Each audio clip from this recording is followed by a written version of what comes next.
안녕하세요. 네, 만나서 반갑습니다. 영양사에서 식품학을 담당하는 김만수입니다. 만나서 반갑고요. 시험 문제에 이제 올해 그 40회 이번에 이제 여러분들 시험 보시는 게 이제 좀 변형된 것들은 뭐 앞에서 선생님들이 다 말씀을 드렸으니까 저는 이제 그냥 그런 얘기 빼고 우리 식품학 하면서 좀 당부의 말씀을 좀 드리고 시작을 할게요. 식품학은 아마 뭐 다니시면서 학교 다니시면서도 이제 배우셨겠지만 좀 화학이 들어있어갖고 좀 어려워요, 그죠? 좀 어려운 그런 과목인데 이제 뭐 또 이번 시험에 좀 문항수도 좀 줄었고 그래서 문항수가 줄면은 우리가 이제 어떻게 예상할 수가 있냐면은 좀 어렵게 출제가 될 거다, 그죠? 이렇게 이제 그냥 이제 예측은 다 그렇게 할 수 있어요. 근데 뭐 변함없는 것은 핵심은 변화하지 않는다는 거예요. 그러니까 식품학에서 중요한 것들은 변화를 하지 않으니까 그래서 이제 우리가 8주 동안에 그런 이제 핵심들만 이제 공부를 하게 될 거예요. 그러니까 너무 걱정 안 하셔도 되고요. 뭐 다른 선생님들도 다 이렇게 말씀을 드렸을 텐데 그래서 이제 준비들을 좀 하시면은 될 것 같고 그리고 이제 아직 그 책 뒷장 한번 보세요. 맨 뒤에 보시면 거기 보면 이제 카페가 있어요. 그래서 혹시 카페 아직 가입 안 하신 분들은 가입하시면은 시험 정보에서 좀 유익한 정보들을 좀 얻으실 수가 있으세요. 그래서 가입을 좀 부탁드리고 그리고 이제 뭐 그 질문 같은 것도 이제 거기다 하셔도 되고 아니면은 이제 요 8주가 끝난 다음에는 거기다가 그 맨 뒤에 맨 뒷장 보시면 그 책 표지 있죠, 책 표지 여기 맨 뒤에 여기 보시면은 카페가 2개가 있어요. 그래서 8주가 지난 이후에 여기다가 뭐 질문 주시면은 답변도 드리고 그래요. 그러니까 답변을 드릴 테니까 가입 안 하신 분들은 좀 가입 좀 부탁을 다시 드리고 그리고 이제 시험을 우리가 수업을 어떻게 진행할 거냐면은 이번 주에 배운 거는 다음 주에 복습 문제를 한 10문제씩 이렇게 풀 거예요. 그러니까는 한 10분이나 뭐 한 20분 정도 좀 일찍 오셔서 여기 사무실에서 그 복습 문제를 달라고 그러면 아마 주실 거예요. 그러면 이제 그거 갖고 한번 풀어보시고 그리고 이제 저하고 수업 시작하기 전에 한 10분 정도 또 맞춰보고 그리고 나서 틀린 거면은 이제 도대체 어떤 거를 해야지 또 맞게 하는지 뭐 이런 것들 이제 할 거예요. 그래서 이런 당부의 말씀을 이제 드리고 바로 이제 수업을 진행을 할게요. 자, 수분 한번 보세요. 수분. 자, 1페이지에 보시면은 수분. 그래서 첫 번째가 이제 수분의 기능이에요. 수분의 기능. 자, 그래서 거기 보면 5가지가 이제 나와 있는데, 자, 첫 번째, 수분은 식품 속에서 이제 어떤 기능을 갖고 있느냐. 자, 첫 번째, 거기 줄 좀 쳐놓으세요. 용매로서의 기능을 갖고 있어요. 용매로서의 기능. 그래서 식품 안에서 일어나는 화학 반응들, 식품 속에서 일어나는 화학 반응에 물이 어떤 역할을 하느냐? 첫 번째, 용매로서의 작용을 할 수 있다. 그래서 용매로서의 기능을 갖게 되고, 그 다음에 이제 두 번째로는 뭐 이건 이제 생리적인 얘기인데 운반체로서의 기능을 거기도 줄 좀 쳐놓으세요. 운반체로서의 기능을 가져요. 운반체로서의 기능. 그래서 거기 보시면은 뭐 영양물질, 뭐 산소, 그 다음에 노폐물 이런 것들을 운반하는 운반체로서의 기능. 그 다음에 세 번째는 이제 조절 및 열의 전달 수단으로 기능을 갖고 있어요. 그래서 이제 어떤 거를 조절을 하느냐 하면은 체온 조절. 그 다음에 우리 체액의 pH 그리고 삼투압 뭐 이런 것들을 이제 조절할 수 있는 기능. 그리고 이제 열을 전달해 줄 수 있는 기능. 이런 것들을 갖고 있고. 그 다음에 이제 식품으로서의 기능이 아주 중요한 것이 이제 4번, 5번이죠. 거기 좀 표시 좀 해 놓으세요. 식품으로서의 수분의 기능이 중요한 게 바로 얘네들이에요. 자, 첫 번째 보시면 침수성 고분자 화합물이에요. 자, 고분자라는 얘기 많이 들어보셨죠? 고분자, 그죠? 분자량이 큰 거. 근데 이제 고분자라는 이제 기준이 필요해요. 도대체 분자량이 어느 정도 되면은 우리가 고분자라는 표현을 쓰느냐 하면 분자량이 일단 이렇게 만 이상 되는 분자량이 만 이상 되는 물질들은 우리가 다 고분자 이렇게 표현을 해요. 고분자. 자, 그런 애들로 어떤 애들이 있느냐 하면은 거기 책에 보시면은 전분이나 단백질이 있어요. 물질이. 자, 그런 애들을 물이 녹여요. 이런 고분자를 물이 그 물에 의해서 녹는데, 자, 어떤 형태로 녹느냐 하면은 이런 형태로 녹아요. 이런 형태로. 콜로이드 형태로 녹아요. 콜로이드. 그러니까는 고분자 화합물들은 물에 녹으면 어떤 형태가 된다고요? 콜로이드 형태로 녹는 거예요. 콜로이드 형태. 자, 그러면 이제 우선 뭐 첫 시간이니까 얘네들에 대한 정의 한번 살펴볼게요. 자, 콜로이드란 어떤 거를 콜로이드라고 하느냐 하면, 자, 이 입자의 크기가 10의 마이너스 7승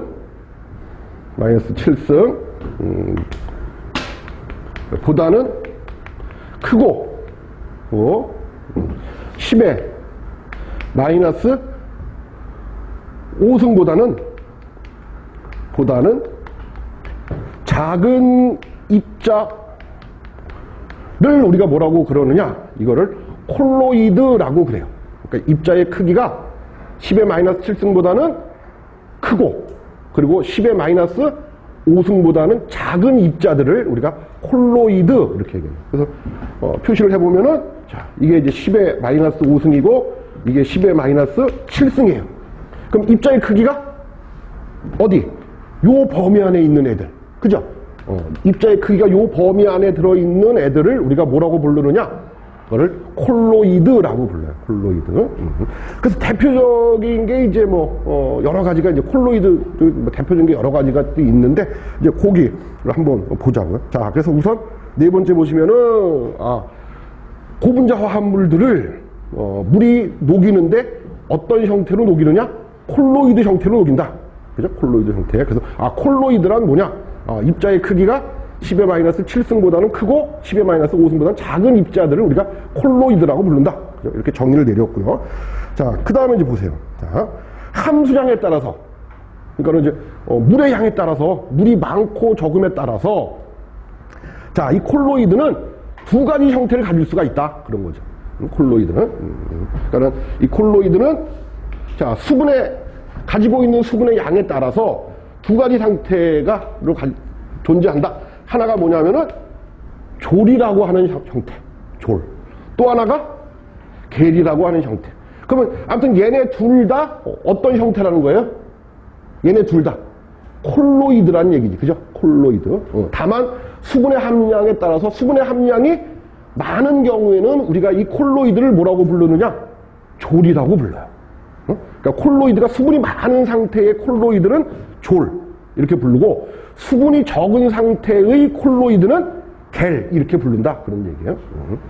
그래서 이제 대표적인 식품의 예로 졸이 뭐가 있느냐? 졸이 바로 우유가 있어요. 우유.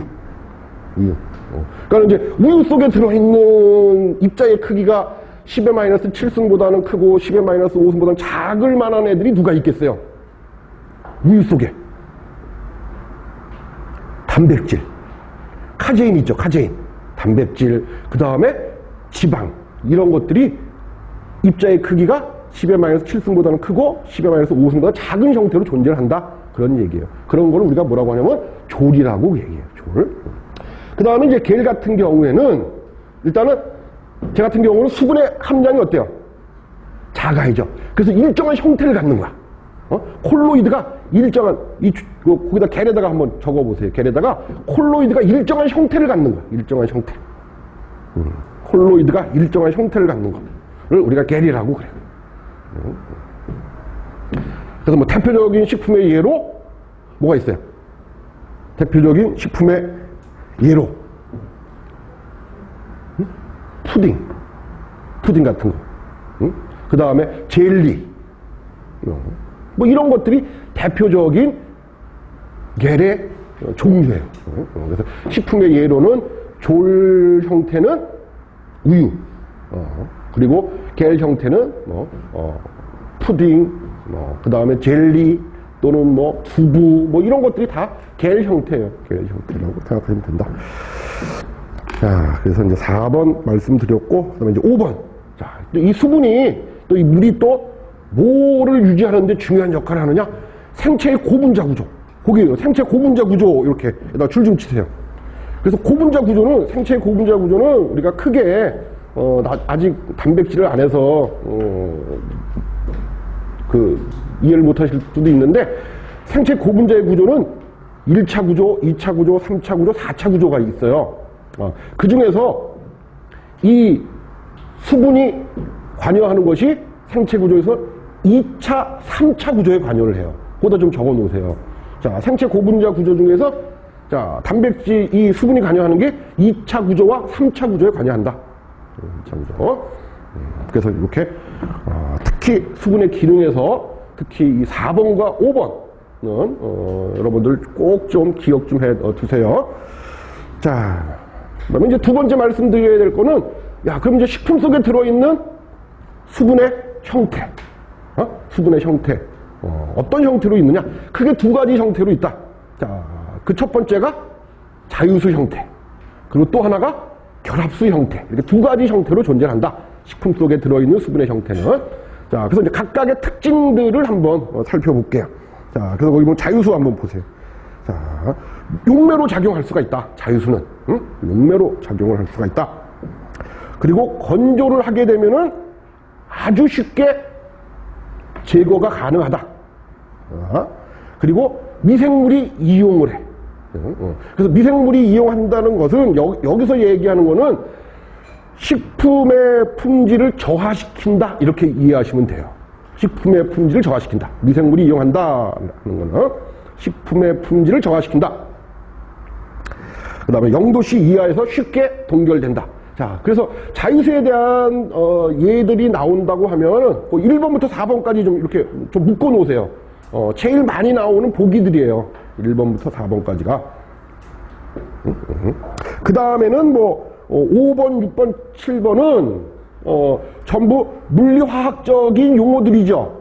그죠? 그래서 자유수 그러면은 자, 물리화학적인 용어들이 다 뭐라고 하면 돼? 높다, 크다 이렇게만 기억하고 계시면 돼요. 빛점이 높다, 뭐가 높다, 그렇게 하지 말고 그냥 물리화학적인 용어는 다 자유수는 크다, 높다 이렇게 기억을 해두시고 1번부터 4번까지는 좀 알아두세요. 자, 그거에 비해서 결합수예요. 식품의 형태 이번에는. 자, 말 그대로 뭐예요? 식품 성분하고 물이 어떻게 한 거야? 물이 결합이 된 거. 결합이 된 거를 우리가 결합수라고 한다. 그런 얘기예요. 식품 성분하고 물이 결합을 한 거를 결합수라고 한다. 자, 그러기 때문에 뭐로 작용을 못하느냐? 용매로서 작용을 못한다. 그런 얘기예요. 식품 성분하고 결합이 되어 있기 때문에 용매로서 작용을 못한다. 자, 그것뿐만이 아니고, 자, 3번. 자, 보통의 물보다 밀도가 크다. 밀도.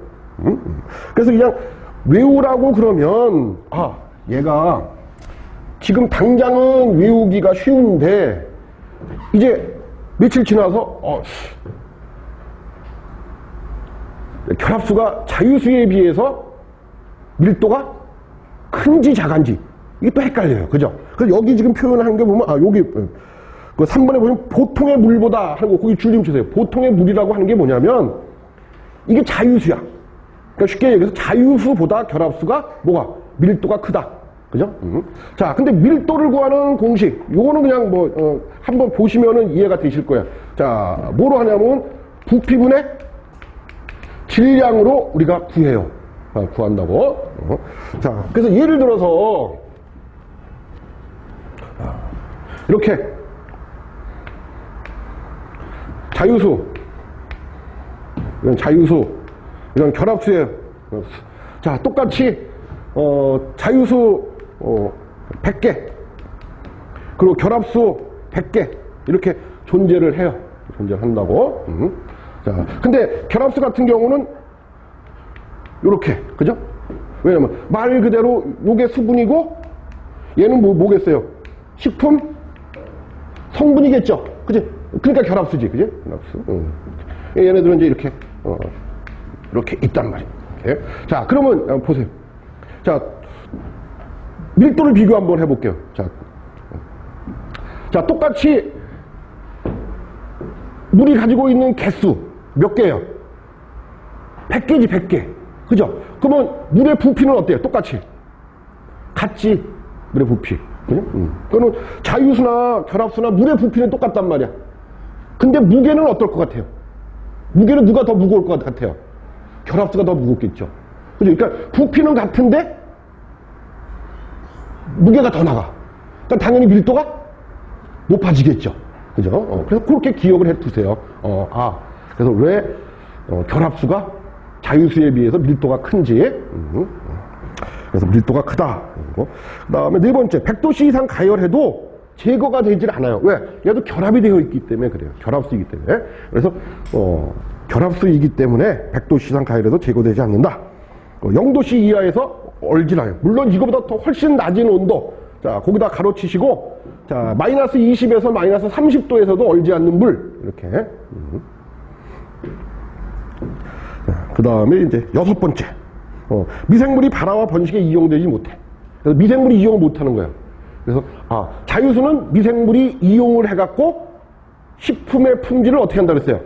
저하시킨다고 했죠? 근데 결합수는 미생물이 이용을 못해요. 미생물이 이용 못한다고. 그리고 일곱 번째, 식품을 압착해도 제거되지 않는 물. 이렇게. 그래서 식품 속에 들어있는 수분의 형태까지 한번 자유수, 결합수 이렇게 좀 살펴봤고요. 자, 그 다음에 2페이지 보시면은 수분 함량을 이번에는 식품 속에 들어있는 수분의 양을 측정하는 방법이야. 측정하는 방법. 그래서 얼만큼 들어있는지 그 수분의 양을 측정하는 방법. 그래서 수분의 양을 측정하는 방법으로 두 가지가 있어요. 두 가지가. 자, 첫 번째가 뭐냐면 거기 2페이지에 보시면 1번 수분 활성도라고 해요. 거기 줄림 쳐놓으세요. 수분 활성도. 그 다음에 3페이지에 보시면 평형 수분 함량이라고 되어 있죠. 평형 수분 함량. 그래서 식품 속에 들어있는 수분의 양을 측정하는 방법은 두 가지 방법으로 측정한다. 그 첫 번째가 수분 활성도라고 하는 방법을 갖고 측정하는 방법이 있고, 또 하나가 평형 수분 함량이라고 하는 걸 갖고 측정하는 방법. 두 가지가 있다. 한번 기억 좀 해두시고, 자, 거기 개요부터 한번 보시죠. 자, 식품 속에 있는, 식품 중에 수분 함량은, 자, 식품 자체가 가지고 있는 수분 함량. 그죠? 식품 자체가 갖고 있는 수분 함량하고, 그 다음에 대기 중에 있는 수분의 양. 대기 중에 있는 수분의 양을 우리가 뭐라고 그러느냐? 용어로. 상대 습도라고 그래요. 자, 오늘같이 이렇게 나를 이렇게 굳이고 이러면, 자, 이 대기 중에 있는 수분의 양이 어떻겠어요? 높겠죠? 그지? 그러면 얘를 뭐라고 표현하면 돼? 상대 습도가 높다. 이렇게 표현을 하는 거예요. 상대 습도. 그래서, 식품 속에 들어있는 수분의 양은 뭐하고 뭐에 영향을 받느냐?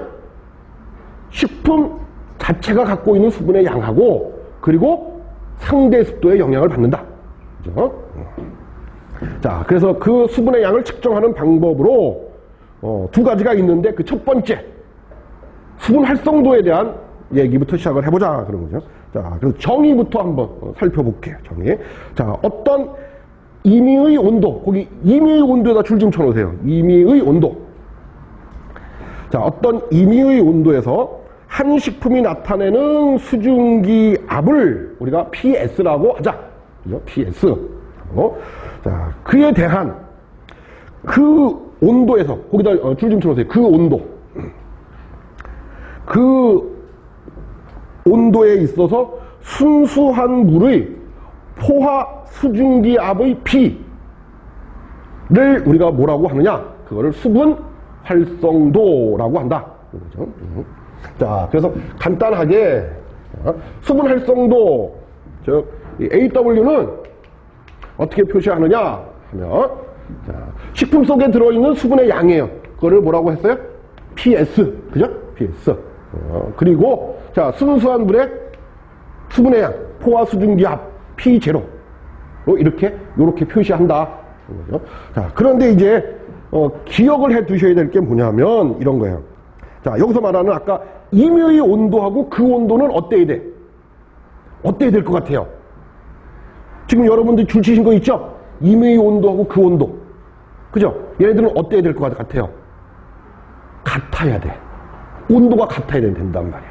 그러니까는 아마 시험을 보실 때 보면 이제 보기의 문제 이런 게 나와요. 뭐냐면, 자, 어떤 임의의 온도에 있어서 한 식품이 나타내는 수증기압에 대한 0도씨에서의 순수한 물의 포화 수증기압의 비. 자, 이게 정의에 맞아요? 틀려요? 틀린 정의야. 틀린 정의고. 자, 또, 이런 정의. 자, 어떤 임의의 온도에 있어서 한 식품이 나타내는 수증기압에 대한 100도씨에서 순수한 물이 포화 수증기압의 비. 자, 이 정의가 수분활성도의 정의에 맞아요? 틀려요? 틀리단 말이야. 그러니까는 앞에 있는 온도하고 뒤에 있는 온도는 같아야 돼요. 같아야 된다는 거 꼭 기억을 해 두세요. 자, 그 다음에 식품의 수분 활성도는 또, 자, 그 식품 속에 녹아있는 용질의 종류와 양에 영향을 받는다. 그죠? 그러니까는 이렇게, 자, 식품 속에 갖고 있는 수분의 양하고 순수한 물의 포화 수증기압에 영향을 받지만 또 뭐에도 영향을 받느냐? 그 식품에 수분에 녹아있는 용질의 종류와 양에도 수분 활성도는 영향을 받는다. 그죠? 자, 그래서 거기 보시면 뭐라고 했냐면 이렇게 MW, MS, 그 다음에 MW 뭐 이렇게 표시가 되어 있는 게 있을 거예요. 그죠? 자, 그래서 거기 한번 보세요. 자, MW를 뭐라고 그랬어요? 식품 중에 용매의 몰수. 그죠? 용매의 몰수. 자, 거기 몰수에다가 줄 좀 쳐놓으세요. 몰수. 몰수. 자, 몰수를 어떻게 구하느냐? 분자량 분의 무게로 나타내요. 분자량. 몰수는 쉽게 이렇게 구해요. 분자량분의 무게. 이렇게 구한다. 자, 그리고 MS는 식품 중에 용질의 몰수. 자, 똑같아요. 몰수 똑같이 뭐야? 분자량분의 무게로 구해요. 분자량분의 무게 또는 뭐 분자량분의 양. 이렇게. 그래서 요렇게도 구할 수 있다. 자, 그래서 요 문제를 나중에 다시 한번 풀어보겠지만, 자, 요에 해당되는 문제가 한번 보시죠. 자, 어딨냐면, 자, 문제 2페이지 한번 보세요. 문제 2페이지. 문제 2페이지 8번 문제가 지금 이제 그거에 해당되는 문제예요. 지금 이렇게 식품 속에 들어있는 수분에 녹아있는 용질의 종류와 양에 영향을 받는다. AW가. 자, 그래서 문제를 보시면 15%의 수분과 10%의 소금을 함유하고 있는 식품의 AW야. 자, 여기서 용매가 뭐겠어요? 누가 용매가 되겠어? 응? 수분이 용매가 되겠죠? 그치? 그리고 소금은 뭐가 되겠어? 용질이 되겠죠? 그죠? 용질. 자, 그럼 한번 봐봐. 자, 그래서 AW는, 자, 용매의 몰수. 용매의 몰수. 그죠? 그리고 용질의 몰수. 그 다음에 용매의 몰수요. 자, 용매의 몰수 어떻게 구한다 그랬어요? 아까 분자량분의 무게로 구한다 그랬잖아. 자, 그럼 거기 이제 8번 문제 보세요. 자, 물의 분자량이 얼마야?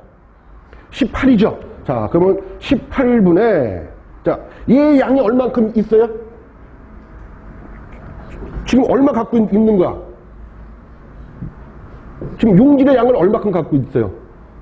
15% 갖고 있잖아. 그죠? 15. 자, 그 다음에 플러스. 자, 이번에는 용질. 자, 용질의 분자량이 얼마예요? 56.5죠. 56.5. 그죠? 56.5. 그리고 양은 얼마 돼요? 10%. 그리고 여기 똑같겠죠. 그지? 여기는 MW니까 얘하고 똑같겠지. 그죠? 그래서 이제 계산을 하시면 돼요. 이렇게 해서 계산을 하시면, 된다. 그래서 요게 지금 이제 여기 2페이지에 나왔던, 수분 활성도, 식품의 수분 활성도는 그 수분에 녹아있는 용질의 종류와 양의 영향을 받는다 하는 거 구할 수 있을 때 쓰는 거예요. 자, 그 다음에 이제 두 번째 평형상대습도라고 하는 용어가 나와 있어요. 평형상대습도. 자, AW 곱하기 100이다. 그냥 요거는 그냥 알아두세요. 수분 활성도에다가 100을 곱한 게 뭐예요? 100을 곱한 값을 뭐라 그래? 평형상대습도라고 한다. 그죠? 자, 그 다음에 이제 3번 보시면 수분 활성도의 범위. 자, 한번 보시죠. 수분 활성도의 범위. 과연 수분 활성도는 범위가 어디서부터 어디까지냐? 한번 볼게요. 자, 예를 들어서, 자, 식품 속에 수분이 하나도 없는 식품이에요. 식품 속에 수분이 하나도 없는 식품. 그러면은, 자, PS 값이 뭐가 되겠어요? 자, 얘가 뭐예요? 얘가. PS가 뭐야? 이게 식품이 가지고 있는 수분의 양이에요, 이게. 근데 지금 이제 예를 들어서 식품 속에 수분이 하나도 없어. 그럼 PS 값이 뭐가 되겠어요? 제로가 되겠죠? 제로. 그럼 AW 값은? AW 값은 얼마가 되겠어요? 제로가 되겠지, 제로. 그렇죠? AW 값 제로. 그죠? 왜냐면 얘가 제로니까 AW 값 당연히 제로가 될 거 아니에요. 그죠? 자, 이번에는 자, 식품 속에 들어있는 수분의 양하고 순수한 물의 양하고 같은, 그러니까 순수한 물의 양을 갖고 있는 식품이에요. 그러면은 얘하고 어때요? 수분의 양이 똑같죠? 그럼 AW 값이 얼마야? 1이겠죠? 1. 그죠? 자, 그런데 제가 지금 여러분한테 예를 들어 드린 이런 식품은 사실 우리 자연계에 존재할 수가 없죠. 그죠? 식품 속에 수분이 하나도 없는 식품. 물하고 똑같은 수분의 양을 갖고 있는 식품. 자연계에 존재하지 않죠. 그죠? 그래서 항상 AW 값은 뭐보다? 0보다는 크고, 그죠? 항상 AW 값은 0보다는 크고, 뭐보다는? 1보다는 작아야 돼요. 그래서 AW의 범위는 항상 0보다는 크고, 1보다는 작다. 과거에 책들 보시면은 1하고 같다 라고 이제 이렇게 등호가 같이 되어 있는 것들도 있는데 그거는 잘못된 것 같아요. 왜냐하면 물하고 똑같은 물의 양을 갖고 있는 식품은 물밖에 없겠죠. 그지? 자, 그 다음에 네 번째 수분 활성도하고 중요한 관계. 이거 굉장히 진짜 말 그대로 중요해요. 말 그대로 중요해. 자, 네 가지를 이제 했는데, 네 가지를 정리해놨는데, 한번 보죠. 자, 첫 번째. 미생물의 성장과 수분 활성도의 관계. 우리가 식품을 오랫동안, 장기간 저장하는 동안에, 자, 자유수의 양이 많으면 어떻게 되겠어요? 자유수의 양이 많으면, 식품이. 아까 품질이 저하돼 버린다 그랬죠. 그죠? 자, 그래서 우리가 식품을 안전하게 저장하기 위해서 뭐를 알아야 되느냐? 바로 거기 보시면은 미생물들의, 자, 거기 줄 좀 줘요. 최저 생육 수분 활성도를 알 필요가 있어요. 미생물들의 최저 생육 AW를 알 필요가 있단 말이에요. 자, 그래서 세균 같은 경우에는 최저 생육 AW가 얼마예요? 0.91. 그 다음에 효모는 0.88. 그리고 곰팡이는 0.80. 자, 그러면 이제 이런 문제가 있어. 뭐냐면, 자, 건조식품에서 생육이 가능한 미생물. 그러면 뭐를 선택하면 되겠어요? 건조식품에서 생육이 가능한 미생물. 그러면 최저 생육 AW가 제일 낮은 애를 선택하시면 되겠죠? 그럼 최저 생육 AW가 제일 낮은 애가 누구야? 곰팡이잖아, 곰팡이. 그렇게 선택을 하시면 되는 거예요. 자, 그 다음에 참고로 내 건성 곰팡이 AW가 0.65. 그리고 내 삼투압성 효모 같은 경우에는 AW가 0.60에서도 최저 생육 AW. 이건 좀 특수한 경우고, 그래서 만약에 문제가 나오시면은, 자, 어떤 상태의 곰팡인지, 어떤 상태의 효모인지를 먼저 확인을 하셔야 돼요. 그 다음에 두 번째가 효소작용하고 수분 활성도의 관계. 자, 그래서 효소 중에서 자, 거기 보시면은, 자, 아밀라제라든지, 뭐, 페놀 옥시다제. 아밀라제 같은 경우는 뭐 하는 효소예요? 전분을 가수분해하는 효소야. 전분을 가수분해하는 효소가 이제 아밀라제예요. 그죠? 아밀라제. 그리고 페놀 옥시다제는 뭐 하는 효소냐? 하면은, 효소적 갈변에 관여하는 효소예요. 효소적 갈변. 왜 우리가 사과의 껍질을 벗긴다든지, 그 다음에 뭐 복숭아를 껍질을 벗긴다든지 하게 되면 시간이 지나면 어때요? 갈색으로 변화를 하죠? 그럴 때 관여하는 효소예요, 이게. 자, 이런 효소들은 뭐에 영향을 받느냐?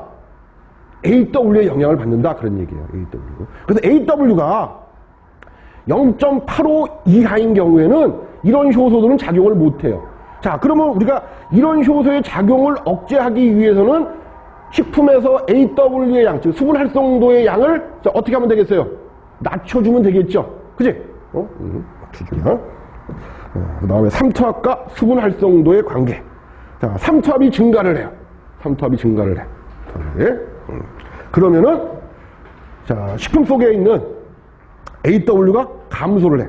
그래서 세포가 탈수 현상을 일으킨다. 자, 뭐를 생각하시면 되냐면은, 자, 이런 거 생각하시면 돼요. 자, 김장하기 위해서 우리가 배추를 제일 처음에 어떻게 해요? 배추에 소금에 절이죠. 소금물에 이렇게 딱 절이잖아. 그죠? 그러면 소금물하고, 그리고 배추 속에 있는 물하고, 농도가 누가 더 높겠어요? 당연히 소금물이 높겠지. 소금물이, 그죠?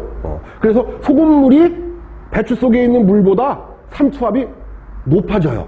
받는다고. 자, 그러면 어떻게 하느냐? 그러면은 수분의 이동이 생겨. 수분의 이동이. 그래서 배추 속에 있는 수분이 바깥쪽으로, 소금물 쪽으로 이동을 해요. 이동을 하고. 그리고 바깥쪽에 있었던, 소금물 속에 있었던 NA나 CL이 배추 안으로 이동을 하게 돼요. 그래서 이제 배추가 절여지는 거예요. 자, 그래서 다시 한번 보죠. 자, 삼투압이 증가를 해. 삼투압이 증가하면, 자, 그 식품 속에서 당연히 식품 속에 있는 수분이 어떻게 되겠어요? 바깥쪽으로 빠져나오겠죠? 그러니까 식품 속에 있는 AW가 어떻게 돼? 감소하겠죠? 그죠? 감소할 거란 말이야, 그지? 자, 그럼 그 결과 식품 속에 있는 세포가 탈수 현상이래. 탈수 현상. 자, 그래서 이거를 이용을 한 것이 뭐예요? 소금 절임과 또는 설탕 절임. 염장과 당장이다. 삼투압하고의 관계. 삼투압이 높아지면 식품 속에 있는 수분이 바깥쪽으로 빠져나오게 돼. 그래서 식품 속에 있는 AW가 낮아져요. 그러면은 낮아지면은 어떻게 되겠어요? 오랫동안 저장할 수 있겠죠? 그죠? 오랫동안 저장할 수 있다고. 그 다음에 이제 네 번째, 화학 반응과 수분 활성도의 관계 해갖고, 자, 비효소적 갈변 반응, 거기 줄 좀 쳐놓으세요. 비효소적인 갈변 반응 해갖고 세 가지가 있어요. 세 가지가 있다. 비효소적인 갈변 반응에는 세 가지가 있단 말이야. 자, 첫 번째가 마이알 반응. 적어보세요. 첫 번째가 마이알 반응. 그 다음에 두 번째가 카라멜화 반응. 카라멜화 반응. 그리고 세 번째가 비타민C의 갈변 반응. 비타민C의 갈변 반응. 그래서 비효소적인 갈변 반응의 종류, 그럼 세 가지가 있다고. 마이알 반응, 그 다음에 카라멜화 반응, 그 다음에 비타민C의 갈변 반응. 요 세 가지를 우리가 뭐라고? 비효소적 갈변 반응이라고 한다. 자, 그 중에서 아미노카보닐 반응. 이 아미노카보닐 반응이 바로 뭐예요? 얘가 마이알 반응이야. 마이알 반응. 예? 그래서 뭐 마이알 반응 또는 아미노카보닐 반응 또는 뭐 멜라노이딘 반응 다 똑같은 말이에요. 똑같은 말이라고. 자, 그래서 아미노카보닐 반응은 자, AW가 얼마일 때 0.6에서 0.7일 때 최대로 반응을 해요. 최대 반응. 그러면 갈변이 어떻게 된다는 얘기예요? 갈변이 잘 된다 그런 얘기잖아. 그죠? 잘 된다. 자, 그런데 이제 갈변을 억제하기 위해서는 어떻게 하면 되겠어요? 갈변을 억제하기 위해서는 AW를 낮춰주면 되잖아. 그죠? 그러니까 예를 들어서 AW가 0.6에서 0.7일 때 이 마이알 반응을 최대로 한단 말이야. 그죠? 근데 마이알 반응의 속도를 좀 낮춰야 되겠다. 그럼 AW를 낮춰주면 돼요. 그러면 반응 속도가 어떻게 되겠어요? 낮아지겠죠. 그래서 뭐 그거는 이제 나중에 뒤에서 나오는 거고. 자, 그 다음에 이제 두 번째가 평형 수분 함량이라고 하는 거예요. 식품 속에 있는 수분의 양을 측정하는 방법 중에 이제 첫 번째가 수분 활성도를 이용하는 방법. 그러니까 두 번째가 이 평형 수분 함량이라고 하는 걸 이용하는 방법이 있어요. 자, 거기 한번 보세요. 자, 식품 속에, 자, 식품 중에 수분은 그 식품이 놓여있는 환경 조건, 거기 줄 좀 쳐요. 환경 조건에 따라서 변화를 한다고. 환경 조건. 자, 그런데 그 환경 조건 중에서 가장 대표적인 게 뭐냐? 온도하고 습도예요. 온도하고 습도. 이 환경 조건에 따라서 식품 속에 들어있는 수분의 양은 변화를 한다. 그래서 식품을 이렇게 방치를 해두는 거예요. 이렇게. 자, 이렇게. 얘가 식품이에요. 이게 식품이란 말이에요. 자, 이렇게 방치를 해둬. 그래서. 자. 근데 이 대기 중에 있는 수분의 양, 아까 대기 중에 있는 수분의 양을 뭐라고 정의를 내렸죠? 대기 중에 있는 수분의 양을 뭐라고 했어요? 상대 습도라고 정의했잖아. 그지? 자, 오늘같이 이렇게 상대 습도가 높은 날이에요. 상대 습도가 높은 날이에요. 네? 그래서 이 식품 속에 있는 수분의 양보다 상대 습도가 높아요. 그러면 어떻게 되겠어요? 이 대기 중에 있는 수분이 이렇게 식품 속으로 이렇게 들어가게 돼요. 이렇게 들어가게 된다고.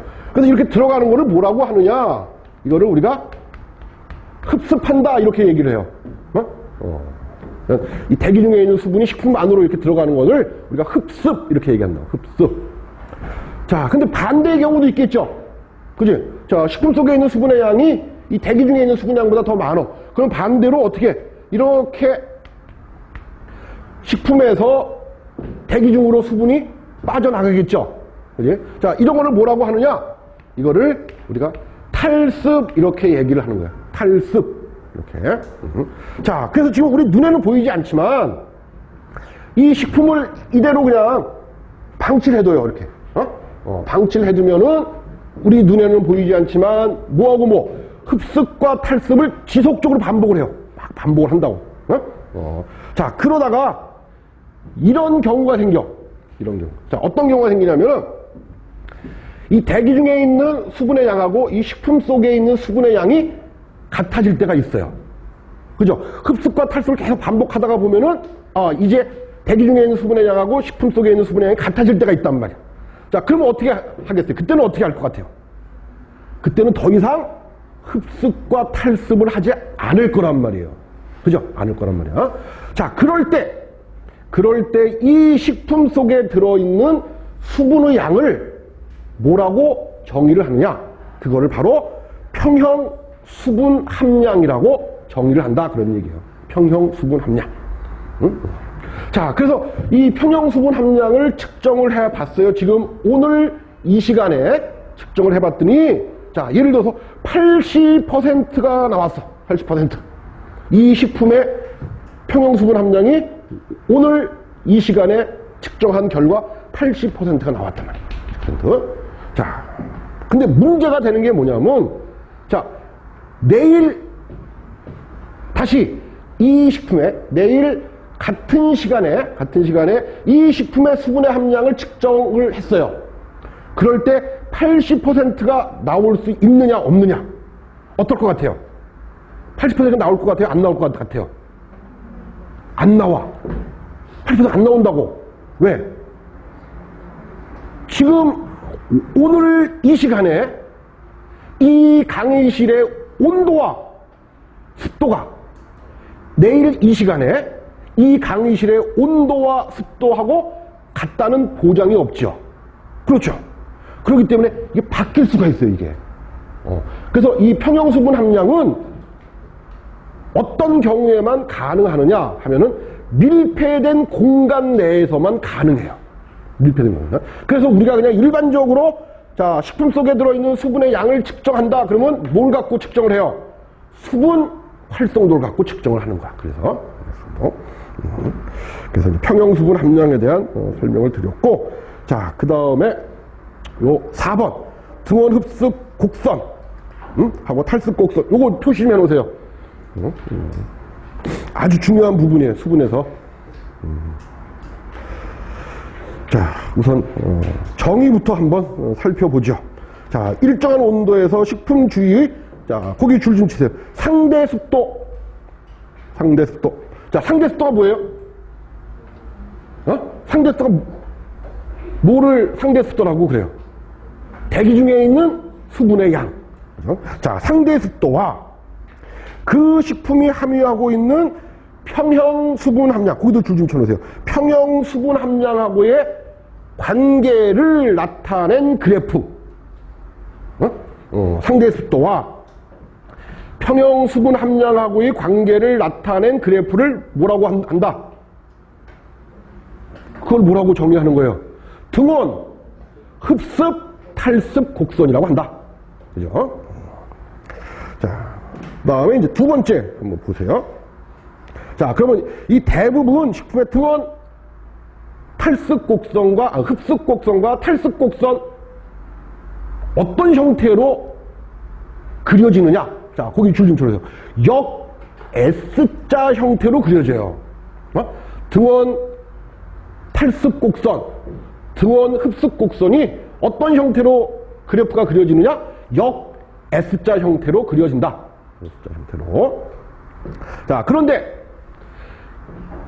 이 등원, 흡습, 등원, 탈습 곡선이 흡습 곡선보다 어때요? 위에 있어요. 여기 지금 그림상으로 보세요. 거기 보면 탈습 곡선이 흡습 곡선보다 위에 있죠. 그지? 그러니까 이 얘기는 뭐야? 말 그대로 탈습 시 나갔던 수분이 흡습 시 전량 다 안 들어온다. 이런 뜻이에요. 이런 뜻, 그죠? 자, 그래서 요런 거를 뭐라고 부르느냐? 이렇게 탈습 시 나갔던 수분이 흡습 시 다 들어오지 않는 현상을 뭐라고 부르느냐? 이거를 히스테리시스 현상 또는 우리말로 하면은 이력 현상이라고 불러요. 이력 현상. 거기 기억 좀 해두세요. 그래서 이렇게 탈습 곡선과 흡습 곡선을 그려보면 이렇게 그려진단 말이에요. 이렇게 그려진다. 그런 얘기예요. 이렇게. 그래서 이 위에 있는 게 탈습 곡선이고 이 아래쪽에 있는 게 이게 흡습 곡선이다. 그런 얘기예요. 이렇게. 그래서 이거는 뭐를 의미하느냐? 탈습 시 나갔던 수분이 흡습 시 전량 다 들어오지 않는다를 의미한다. 그래서 요런 차이를 우리가 뭐라고 부르느냐? 이거를 이력 현상이라고 부른다. 이력 현상. 자, 요거까지 좀 기억 좀 해 두시고. 자, 그 다음에 거기다 참고 표시하시고 한번 적어 보세요. 참고 표시하시고. 자, 식품 성분 중 전분이나 단백질의 함량이 많을수록 식품 성분 중 전분이나 단백질의 함량이 많을수록 이력 현상이 커진다. 이력 현상이. 그래서 거기 좀 줄 좀 쳐놓으세요. 전분, 단백질. 식품 성분 중 전분이나 단백질의 함량이 많으면 이력 현상이 커진다. 그럼 이 이력 현상이 식품을 장기간 보관하는 과정 중에서 자, 이 이력 현상이 큰 게 좋을 것 같아요? 작은 게 좋을 것 같아요? 이력 현상이. 이력 현상이 큰 게 좋을 것 같아요? 식품을 오랫동안 보관하는 과정 중에서 이 이력 현상이 작을수록 좋겠죠. 그치? 작을수록, 그지? 작을수록 좋다고. 자, 그런데 전분이나 단백질의 함량이 많이 들어있는 식품인 경우에는 이력 현상이 커져. 그러니까 예를 들어서, 자, 떡의 주성분이 뭐겠어요? 떡의 주성분, 전분이지, 전분. 그죠? 전분. 떡의 주성분이 전분이겠죠? 그죠? 그 다음에, 자, 고기의 주성분. 단백질이겠죠. 물론 지방도 있지만, 아무튼 뭐, 우리가 고기 그러면 단백질을 떠올리잖아요. 그죠? 그리고 뭐, 떡이나 빵 그러면은 전분을 떠올리듯이. 그죠? 이렇게. 자, 그러면 이런 애들은 오랫동안 보관하면 보관할수록 어떻게 된다는 얘기예요? 이력 현상이 커진다는 거잖아. 그죠? 그래서 오랫동안 보관해서는 안 돼. 그래서 어떻게 보관을 해야 되느냐? 이렇게 이력 현상이 큰 애들한테는요, 거기다 적어요. 밀착 포장을 해야 돼요. 밀착 포장.